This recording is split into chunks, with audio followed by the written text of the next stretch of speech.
Tonight, a man will stand in the well of the U.S. House of Representatives and tell us our country has returned to greatness. He will cite numbers attached to dollar signs, and brag. What he will not cite is his own moral bankruptcy. But just as he can count the credits, we can count the deficits. In honesty, what price do we pay for a president whose word the world knows is worthless? Ask those who gave up their savings to attend something called Trump University. Indecency. What do we tell our children of a man who breaks every rule we try to teach them? Who makes fun of people's appearances? Who mocks the handicapped? In disloyalty. What has it cost this country to have a leader who abuses our allies, who sidles up to the world's worst tyrants, who shows every sign of wanting to join them? Tonight, the country enters the fourth quarter of the Trump reign. He will tell us why we should love him. He will promise us the world if we only bow down and worship him. This sounds familiar. It's happened before. You may have read about it before, probably in church.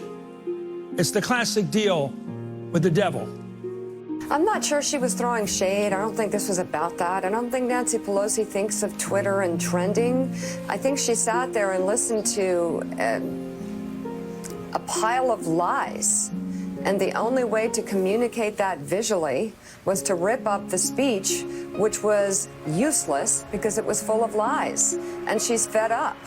I'm not sure what else you can do to point out that this man in front of her, the President of the United States, was not only using the State of the Union as a campaign rally and to play to his base, but was lying to the American people time and time again, over and over again. Well, I mean, so how do you qualify something as a good speech if it's fed by lie? But the president programmed the State of the Union last night like a TV show.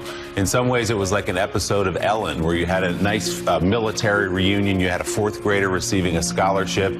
He gave out the Medal of Freedom to Rush Limbaugh, not just announcing that he was giving it, but actually held the ceremony in the middle of the State of the Union. So it was very theatrical. And there was nothing surprising about last night. It was in some ways the apotheosis of what we've been living through to some extent since the last 5 years. But the Limbaugh moment's really interesting. Limbaugh is an emblem of the reflexive partisanship of the era.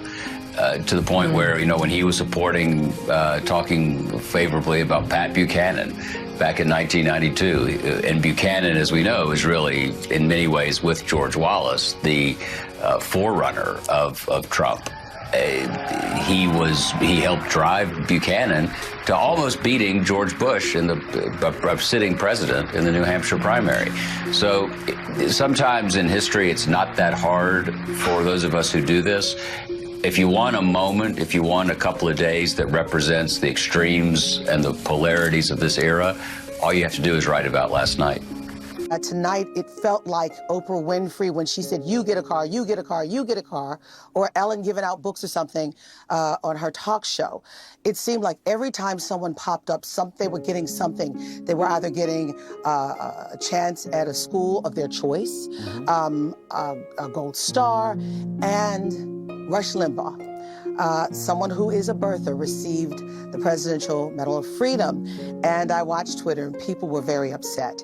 He is a master marketer, and he understands, as Mark Twain said, that a lie gets halfway around the world before the truth can get its boots on. Yep. And it's one thing to lie in tweets, and people are absorbing them at different times and go through the news cycle.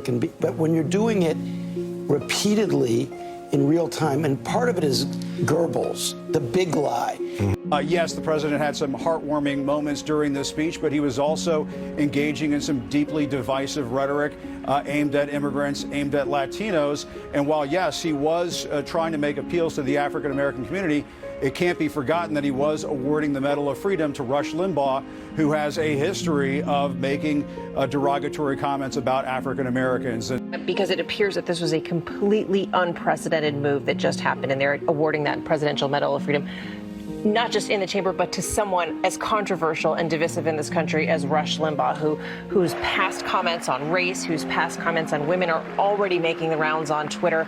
People are many offended by this, but you heard those applause inside that chamber, George. The Republicans in there see Rush as a very strong person in their party, and they were happy to see this happen. He has been a strong supporter of President Trump as well. But I will tell you that Rush Limbaugh recognition probably undercut the entire thing. I mean, when you think about what Rush Limbaugh has meant with his racist rhetoric, I mean, I feel like he gives with one hand and he takes with another. You honor a Tuskegee Airman and then you honor Rush Limbaugh. Like, that juxtaposition isn't lost on people.